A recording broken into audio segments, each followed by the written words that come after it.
Yo, YouTube, what's up with your boy? Sports and Fitness Rants. I'm back, guys. Click that like button. Subscribe to my channel. What's up, y'all? Welcome back, guys. Welcome back, man. Got another great video for you guys today. As usual, you guys know the deal, man. We're here to celebrate Michael Jordan. We're here to celebrate the 80s and the 90s, guys, right? Put some respect on these men because every time you turn around, that era is just getting disrespected, right? They just crapping on that era for some reason. I mean, we know why they're doing that.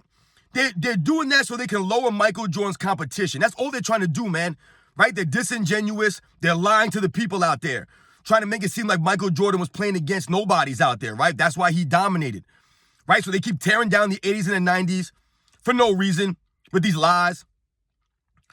And you know that's what we're here to do. We're here to stop the lies, guys. And in this video, we're going to speak about the rivalries and the physicality of the game in the 80s and the 90s, which led to so many great rivalries of that time, right? It was the physicality. And I want to thank you guys, as usual, for all your love, man, for commenting, for liking my videos, for subscribing to my channel. It means a lot, guys. I know I'm just a small channel. I know I don't have any fancy videos. I know I always tell you guys this. I know my videos are not fancy or flashy. So I really appreciate you guys watching my videos. Because really all it is me just trying to give you guys the info, right? These videos are for educational purposes, guys. Remember that. So much respect to all you guys, man. It means a lot to me, guys. And you guys know what to do, man. Turn the volume all the way up. Hit that play button. And let's roll. So, yes, guys, the physicality of the NBA in the 80s and the 90s, guys, is what led to so many great rivalries in those eras. Right?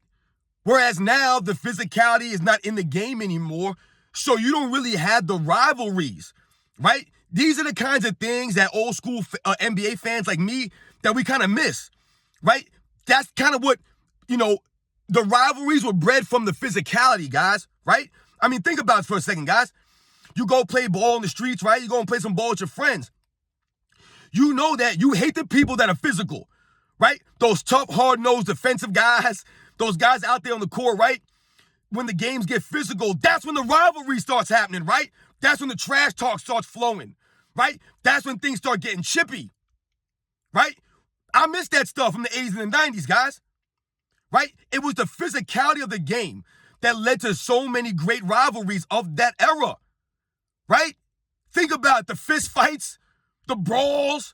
Now, I'm not saying that NBA basketball should be having brawls and fistfights and things like that. I'm not saying that. But we must think about that time. Why these guys were getting into these fights. It was the physicality. You got tired of guys grabbing your leg. You got tired of guys pushing you. You got tired of guys elbowing you and throwing a shoulder into you or a forearm into you. You got tired of that stuff. You got fed up. So what would happen? Tempers would flare out there on the court. You know the rivalries, guys. You know the rivalries. They're historic. I mean, think about some of the rivalries in the 80s, guys. Think about some of the great rivalries. The Boston Celtics against the 76ers, right? The Philadelphia 76ers. Where you had Larry Bird and Kevin McHale, Robert Parrish, right? You had all these guys, man, on the Celtics. Dennis Johnson, right? Danny Ainge. You had all these guys on that team in the 80s, right? And, they would have these rivals with the Sixers, man, because these teams would face off several times in the 80s. Several times. They were battling against each other, especially in the early to mid 80s, right? Dr. J and Moses Malone and Andrew Toney, man, Maurice Cheeks, right? I believe they called Andrew Toney the Boston Strangler, guys. That was his nickname, the Boston Strangler. Because the Boston Celtics couldn't do anything with this man. He put the chokehold on him. These guys were tough, man. You see the fistfights, right, guys? Go back and watch the footage. You've seen the fistfights with Dr. J and Larry Bird. You've seen these things. You've seen the rivalries between the Celtics and the Pistons, right, in the mid to late 80s. Right? Straight punches being thrown. The physical game, the battles between Bill Laimbeer and Larry Bird and Dennis Rodman and Isaiah Thomas. Right? Robert Parrish knocking these guys with haymakers, man. It was the physicality of the game that bred these rivalries. The Lakers and the Celtics battling in the finals. The Sixers and the Lakers battling. The Pistons and the Lakers. The Pistons and the Sixers. Think about those rivalries, guys. It was crazy back in the days. Crazy. You know, we think about the Chicago Bulls and the Pistons of the late 80s into the early 90s, right? That was a rivalry, guys. The physicality of the game. They were clotheslining Michael Jordan out there. Right? I told you guys, I remember that play where Michael Jordan was trying to drive to the lane, right? He cuts through the double team, and what happens? James Edwards falls down on the floor and then proceeds to grab Michael Jordan's leg. He grabbed his leg and tripped him to prevent him from going to the lane. You don't see that kind of stuff anymore. Blatant grabs, blatant tripping people, blatant shoves, right? Guys trying to hurt you out there. The Detroit Pistons were trying to hurt you out there. They were dirty. So it wasn't just the physical or the physicality of the game. These guys would get hurt. These guys could have got hurt. They were trying to hurt you. They didn't care. They did not care, guys. That's the way the game was played in the 80s and the 90s, guys. When we think about the 1990s, guys, we think about some of the rivalries in the 90s, guys. I told you guys, I grew up a New York Knicks fan. I grew up in New York, guys. The New York Knicks had rivalries with everybody in the 90s. With everybody, man.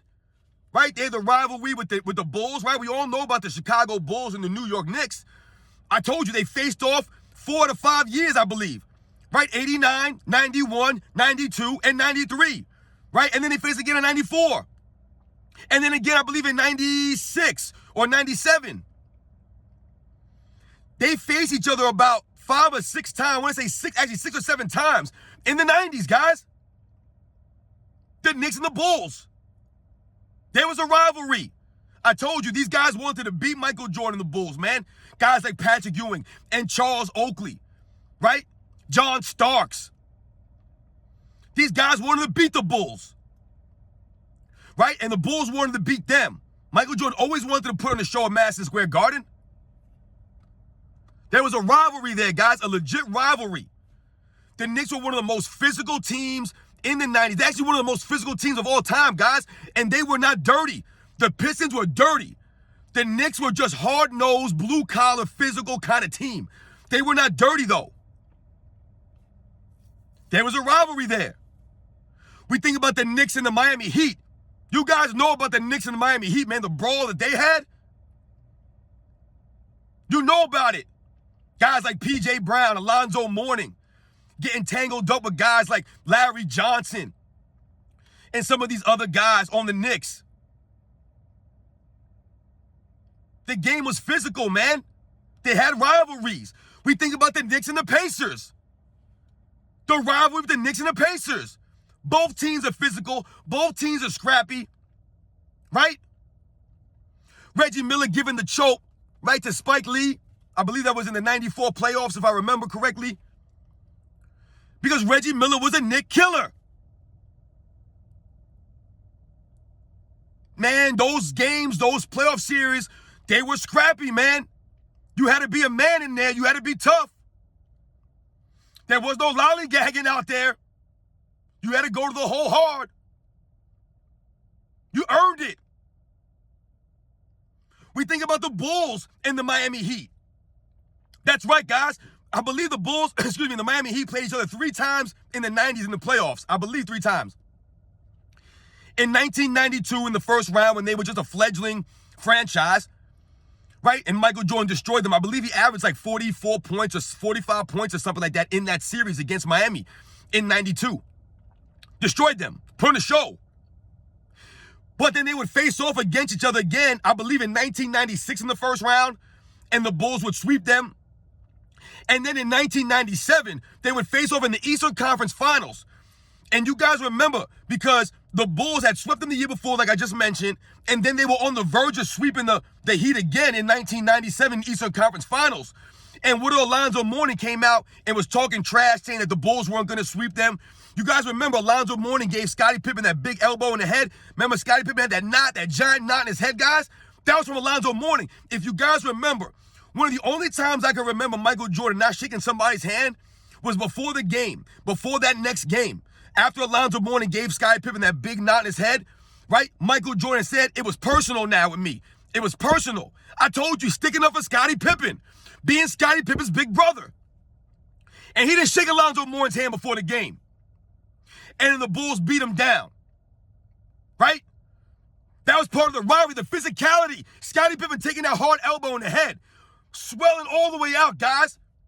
You guys remember that. If you don't remember that, go back and look for the footage of it. You'll see what I mean, man. He got Scottie Pippen good. And Michael Jordan took it personal. There were rivalries. We think about the Bulls and the Pacers. Right? Think about that 1998 Eastern Conference Finals, guys. That was one of the most chippiest series I've seen the Bulls play in the 90s. Right? You guys remember Michael Jordan had the tape over his eye. He had the swollen lip. Right? You guys remember Reggie Miller pushing Michael Jordan with the two-hand shove to get himself open for that last second three? Right? To win the game for the Pacers. Just shoving Michael Jordan right out of the way. No foul called. The physicality of the game. Michael Jordan didn't cry about it. He didn't flop on the ground and try to sell a foul call. It was a man's game. NBA, no boys allowed back then. Michael Jordan didn't cry in the post-game press conference about it. He said they still got to come to Chicago. Ah, man, guys, I miss the 80s and the 90s, guys. I miss that kind of NBA. Like I said, guys, I'm not talking about guys getting hurt, right, and dirty plays. I'm not saying that kind of stuff. But the physicality of the game, right? Guys had to think twice about going in the lane, right? You had to think twice about it. You had to earn them points. I told you, these guys, they gave effort. They gave hustle on the defensive end. They were all-time great big men. All-time great defensive players, great teams, great coaches. The game was well-balanced, right? You had three-point specialists. You had guys that could post up down low. You had enforcers. You had defensive specialists. You had high flyers.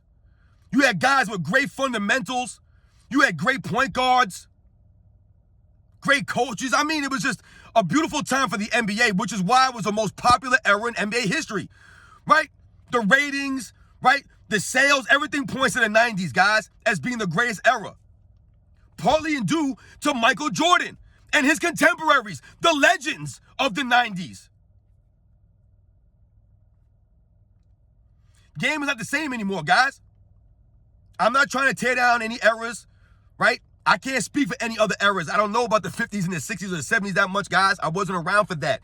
But I know about the 80s and the 90s, guys. I know about those eras. And the rivalries in those eras, they were more special because of the physicality of the game. Remember, guys, just think about when you play basketball.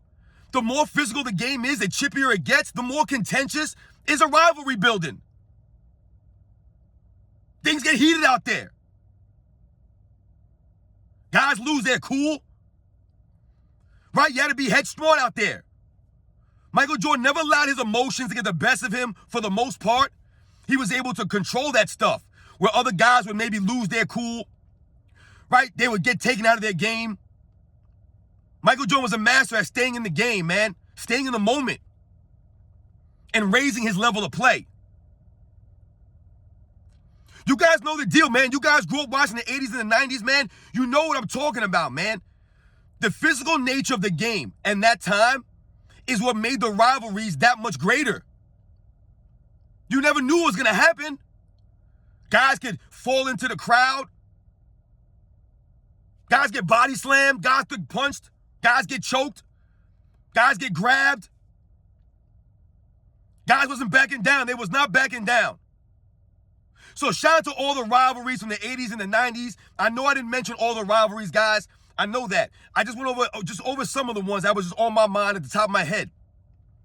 And how great it was to have those rivalries, man, with the physical nature of the game, what it meant to the fans, man, right? Guys digging in, playing defense, right? You felt the effort. You felt the intensity. Much respect to all those guys, man, in the 80s and the 90s, guys that we grew up watching, man. Those guys went out there, man. They had heart, man. They had hustle. They had grit. There's not really much grit anymore in the game, guys. There really isn't. You guys know the deal, man. We're here to stop the lies. Put some respect on that era. And I'll catch you guys on the next one.